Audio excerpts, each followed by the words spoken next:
श्रीकृष्ण म्हणतात, चिंता करू नका, जे होतं ते चांगल्यासाठीच होतं. नंबर 1 आहे, वाईट लोक जर बोलून सुधारले असते तर भगवान श्रीकृष्णांनी महाभारत घोष दिले नसते. नंबर 2, आपल्या आयुष्यावर कधीच नाराज होऊ नये, कारण आपण जसं आयुष्य जगत आहोत ते एखाद्या दुसऱ्याचे स्वप्न देखील असू शकते. नंबर 3, आपल्यामध्ये सहनशक्ती असली पाहिजे. कोणी काहीही बोललं तरी देखील तुम्ही स्वतःला शांत ठेवा, कारण ऊन कितीही कडक असू द्या, परंतु ते ऊन समुद्र आटवू शकत नाही. तुमच्यामध्ये जर संयम असेल तर कोणाच्या बोलण्याचा तुमच्यावर काहीच फरक पडत नाही. 4, आपल्या आयुष्यातील चिंता, टेन्शन दूर करण्याचा फक्त एकच उपाय आहे. स्वतःला एवढे सांगा, खड्ड्यात गेली दुनिया, मला जे करायचं मी ते करेल, लोकांशी मला काहीही घेणं देणं नाही.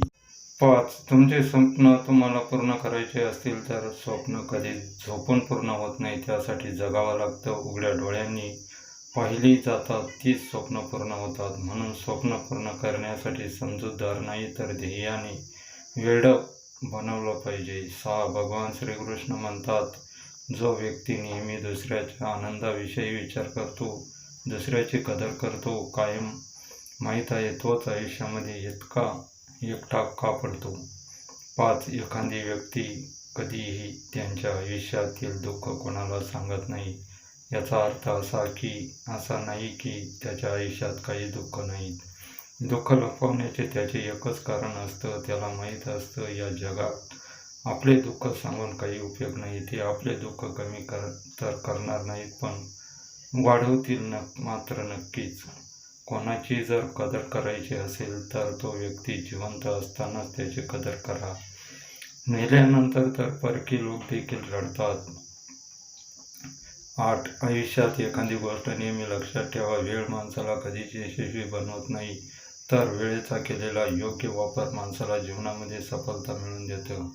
9, तुमचा परिपूर्ण वेळ तुम्ही स्वतःला चांगलं बनवण्यामध्ये घालवावा, कारण आजकाल नाती माणसाची नाही तर पैशाने बनतात. 10, देवासमोर जोडलेले हात आणि केलेली प्रार्थना कधीच वाया जात नाही.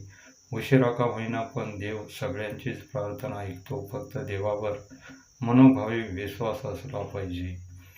11, तुमच्या आयुष्यात जर आज दुःख असेल तर चिंता करू नका, धीर धरा, आपली वेळ देखील नक्कीच येईल. भगवान श्रीकृष्ण म्हणतात, ज्याप्रमाणे हवा कधी एकाच दिशेने वाहत नाही, वेळोवेळी तिची दिशा बदलत राहते, त्याचप्रमाणे आपले नशीबही बदलेल. वेळोवेळी बदलते. आजकाल वाईट वेळ आली तर उद्या चांगली वेळ नक्कीच येईल, फक्त धीर धरा. 12, देव अशा लोकांचे पण ऐकतो जे कधीच बोलून दाखवत नाही. ईश्वराच्या प्रत्येक निर्णयावर खुश राहिले पाहिजे, कारण देव आपल्याला देत नाही आपल्याला पाहिजे असं आपल्याला देतो, आपलं भलं चांगलं करतो. 13, जी व्यक्ती नेहमी दुसऱ्याचे चांगलं करते त्याच व्यक्तीला सतत अडचणीचा सामना करावा लागतो, कारण हे सत्य आहे. फळ देणाऱ्या झाडाला दगड मारूनच खावा लागतो. आपल्याला जे पाहिजे तेच होते, फक्त प्रार्थना शब्दाने नाही मनापासून केली पाहिजे. भगवान श्रीकृष्ण म्हणतात, जे लोक तुमच्यावर जळतात त्यांचा कधीच तिरस्कार करू नका, कारण हे ते लोक आहेत ज्यांनी मान्य केले आहे की त्यापेक्षा सरस आहात. नेहमी धीर धरा, कधीही निराश होऊ नका, कारण ज्यांनी तुमचं नशीब लिहिलं आहे तो जगाचा सगळ्यात मोठा लेखक आहे. ज्याने सोच बनवली तो चारा देखीलच देईलच यावर विश्वास ठेवा. शिक्षण आपण कुठूनही घेऊ शकतो, पण संस्कार आपण घरातूनच मिळतात. आपल्यावर संस्कार कुटुंबात राहिल्यावरच घडतात. तुम्हाला कोणाचं कौतुक करायचं असेल तर करा, नसेल करायचं तर करू नका, पण दुसऱ्याचा अपमान नेहमी विचार करूनच करा, कारण अपमान ही अशी गोष्ट आहे जी वेळ आल्यावर आपल्यावर व्याजासकट परत मिळते. पैसा खूप कमवा, पण पैशाचा कधीच घमंड करू नका, कारण पैसा जोपर्यंत तुम्ही आहात तोपर्यंत तुमच्याबरोबर राहील, तुम्हाला कमीपणा येऊ देणार नाही, पण तुम्ही वर गेल्यावर पैसा सोबत मिळू शकणार नाही. तुम्ही तुमच्या भूतकाळात केलेल्या चुका सुधारू शकत नाही किंवा भूतकाळात बदलू शकत नाही, पण आज मेहनत करून तुमचा येणारा भविष्यकाळ नक्कीच चांगला बनवू शकता. जर आज तुम्ही पैसा वाचवायला शिकले, पैशाची बचत करायला शिकले, तर उद्या हाच पैसा तुम्हाला तुमच्या संकटाच्या काळात वाचवेल, तुमची मदत करेल. आयुष्यामध्ये नेहमी सुखी आणि आनंदी राहायचं असेल तर या 4 गोष्टी आजपासून करणं सोडून द्या. सगळ्यांना खुश करणं, भूतकाळात जगणं, स्वतःला दुसऱ्यापेक्षा कमी लेखणं, दुसऱ्याच्या लोकांकडून जास्त अपेक्षा करणे, पारख केली तर कोणीच आपलं नाही आणि समजून घेतलं तर कोणीच परखं नाही. आपली पाठ नेहमी मजबूत ठेवा, कारण धोका आणि शाबासकी फक्त पाठीवरच मिळते.